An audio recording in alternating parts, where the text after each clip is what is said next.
Used to modals का वो हिस्सा है जिस पर हमेशा स्टूडेंट मिस्टेक कर देते हैं। तीन अलग अलग तरीके के इसके स्पेशल यूजेस है बच्चे, जिसके बारे में आज के इस वीडियो में मैं आपको पूरी जानकारी दूंगा। मेरा नाम है Sandeep Kesarwani, faculty of English since 2011। 14 साल से इंग्लिश पढ़ा रहा हूं और इस समय आपको एक ऐसा टॉपिक पढ़ाने जा रहा हूं, एक ऐसा कॉन्सेप्ट पढ़ाने जा रहा हूं जिसकी कंफ्यूजन 100% दूर हो जाएगी आपकी इस वीडियो को लास्ट तक देखने के बाद। आइए दोस्तों शुरुआत करते हैं। सबसे पहले जो ये आपका वर्ड है यूज्ड टू, ये आपके एक हेल्पिंग ऑफ की तरह काम करता है और साथ ही साथ फ्रेज भी बन जाता है कभी कभी दोस्तों। अब इसका मतलब क्या होता है? इसका मतलब होता है सबसे पहले तो इसको आप पास्ट हैबिट या पास्ट स्टेट को दर्शाने के लिए इस्तेमाल करिए। कौन से टेंस? पास्ट। आप वर्तमान की कोई भी चीज बतानी हो तो कभी मत लगाइएगा। बीते हुए समय की जब कोई हैबिट आपको बतानी है तो आप वहां पे यूज्ड टू का इस्तेमाल करेंगे, जो बीते हुए समय में हुआ करता था, अब नहीं। जैसे बचपन में आप साइकिल चलाया करते थे, बचपन में आप बच्चों के साथ खेला करते थे, बचपन में पापा जी आपको कूटा करते थे। ऐसे चीज जो बीते हुए समय में हुआ करती थी, आज नहीं है, हम उसके लिए यूज्ड टू का इस्तेमाल करते हैं। इसके लिए सेंटेंस का जो स्ट्रक्चर होना चाहिए, आप सेंटेंस में एक सब्जेक्ट लिखेंगे, फिर यूज्ड टू लिखेंगे और टू के बाद मेन ऑफ की फर्स्ट फॉर्म का इस्तेमाल करेंगे। माय डियर स्टूडेंट्स, पहले होता था, पहले किया करते थे, अब नहीं होता, इस सेंस में आपका यूज्ड टू इस्तेमाल होता है। साथ ही साथ आप जैसे यहां पे to talk about habits, actions या सिचुएशंस, आपको बस सारी चीजें ध्यान रखनी पास्ट की होनी चाहिए, प्रेजेंट की नहीं। इसको समझते हैं एग्जांपल से। जैसे मैं बचपन में क्रिकेट खेला करता था, in the past, not right now, तो हम बनाएंगे I used to play cricket when I was a child.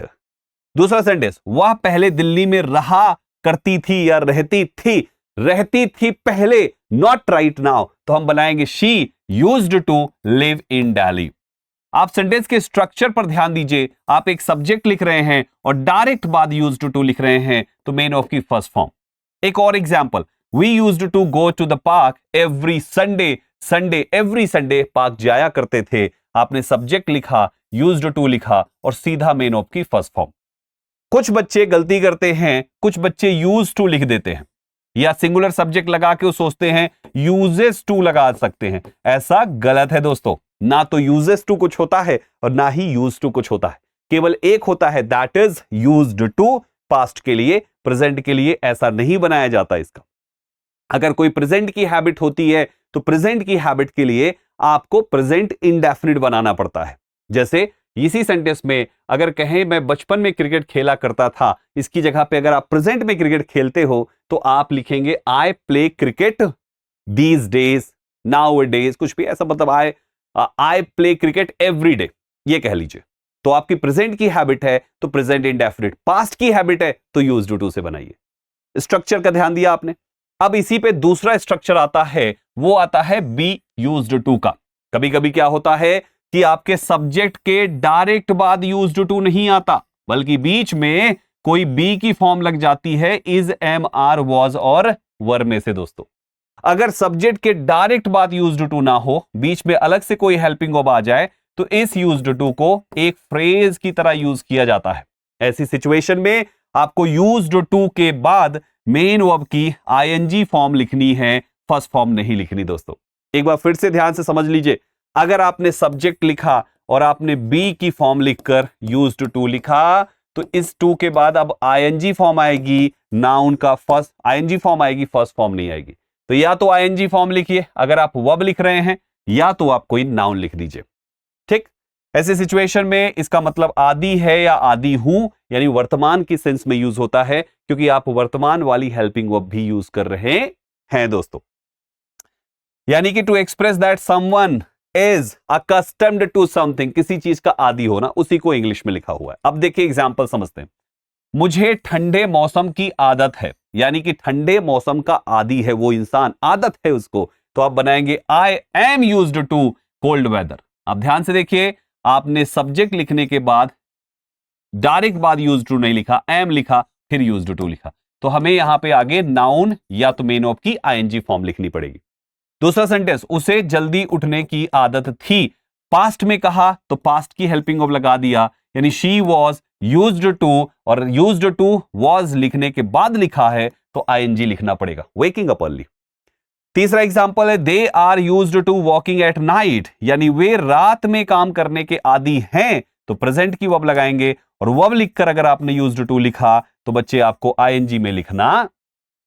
आपका जो ये सेकंड सेंटेंस है she was used to waking up early, आप इसी सेंटेंस को चाहें तो ये भी लिख सकते हैं she used to wake up early, अर्थात आप वॉज अगर हटा देते हैं डायरेक्ट बगल में यूज्ड टू लिख दें तो फिर आपका वेकिंग वेक बन जाएगा। दोस्तों उम्मीद करता हूं ये 2 पॉइंट्स आपके क्लियर हुए। अब आते हैं तीसरे पॉइंट पे, that is get used to. Get used to noun plus gerund, noun या जीरेंड के सेंस में आता है। ये ग्रेजुअल एडॉप्शन, कोई चीज को धीरे धीरे एडॉप्शन के सेंस में हम इसका इस्तेमाल करते हैं।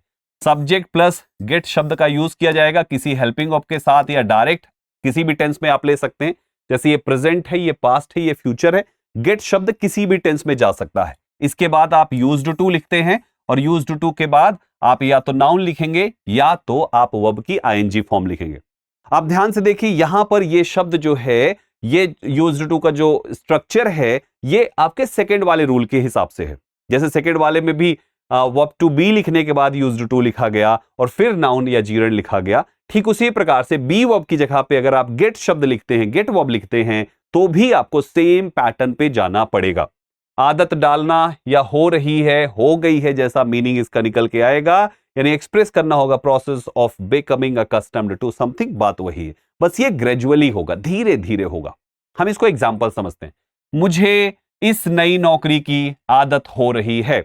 आदत हो रही है, हो रही है, तो आप ध्यान से देखिए प्रेजेंट का कॉन्टिन्यूअस आप बोल रहे हैं, आप बोलेंगे आई एम गेटिंग क्या यूज्ड टू किस चीज का, दिस न्यू जॉब, नाउन लिख दिया ना हमने। दूसरा एग्जांपल है उसे शहर में जीवन की आदत लग गई, तो हमें यहां पे क्या लिखना है, लग गई, पास्ट में है तो ही गॉट किस चीज का, यूज्ड टू हो गया है सिटी लाइफ का। और तीसरा तुम्हें मौसम की आदत लग जाएगी, तो यू विल गेट, फ्यूचर का बनाया क्योंकि लग जाएगी फ्यूचर के लिए है, used to the climate, noun लिख दिया। तो इस तरीके से ये 3 अलग अलग कंस्ट्रक्शंस बनते हैं, 3 अलग अलग स्ट्रक्चर्स बनते हैं जो यूज्ड टू के होंगे। याद रखिएगा, पहला सब्जेक्ट प्लस यूज्ड टू, दूसरा subject plus be plus used to और तीसरा subject plus get plus used to. तीनों के स्ट्रक्चर्स याद रखिएगा दोस्तों। तो आई होप आपको अब ये कंफ्यूजन बिल्कुल भी नहीं होगी। आपके सामने ये 4 सेंटेंसेस है। होमवर्क के लिए ये 4 सेंटेंसेस आपके लिए हैं दोस्तों, जिनको आपको बताना है कि इस जगह पर किस तरीके से आपको स्ट्रक्चर बनाना है इन वर्ब्स का इस्तेमाल करते हुए। भूलिएगा नहीं, इनको कमेंट में जरूर बताइएगा। आप कमेंट करिएगा अपने आंसर को, हमारी टीम उस पर रिप्लाई करेगी या स्टूडेंट्स का रिप्लाई उस पर होगा और देखते हैं कितने बच्चों का आंसर सही होता है। अगर आपने चारों सही किए दैट मींस आपको यूज्ड टू का कॉन्सेप्ट समझ में आ गया। दोस्तों उम्मीद करता हूं सब कुछ अच्छे से क्लियर हो गया। इसी तरीके के कॉन्सेप्ट्स दृष्टि एसएससी यूट्यूब चैनल पे आप मेरे साथ देख सकते हैं। मेरा नाम संदीप केसरवानी और मेरी लाइव क्लास जो इस चैनल पे होती है वो सुबह के 11:30 बजे होती है। भूलकर भी भूल न जाना, 11:30 बजे लाइव क्लास में आना दोस्तों। 11:30 बजे है, सब कुछ फ्री ऑफ कॉस्ट है इसी यूट्यूब चैनल पे। वीडियो सेक्शन पे भी क्लास मिलेगी, लाइव सेक्शन पे भी मिलेगी और प्लेलिस्ट में जाके पहले हो चुकी क्लासेस की पूरी प्लेलिस्ट मेरी देख डालिए। बोलिएगा नहीं, ये सब कुछ आपको अटेंड करना है। ऐप पर भी, दृष्टि लर्निंग ऐप पर भी कुछ फाउंडेशन बैचेस हैं जिसमें आप चाहें तो इनरोल कर सकते हैं। My dear students, I hope आपको ये सब कुछ अच्छे से समझ में आ चुका है।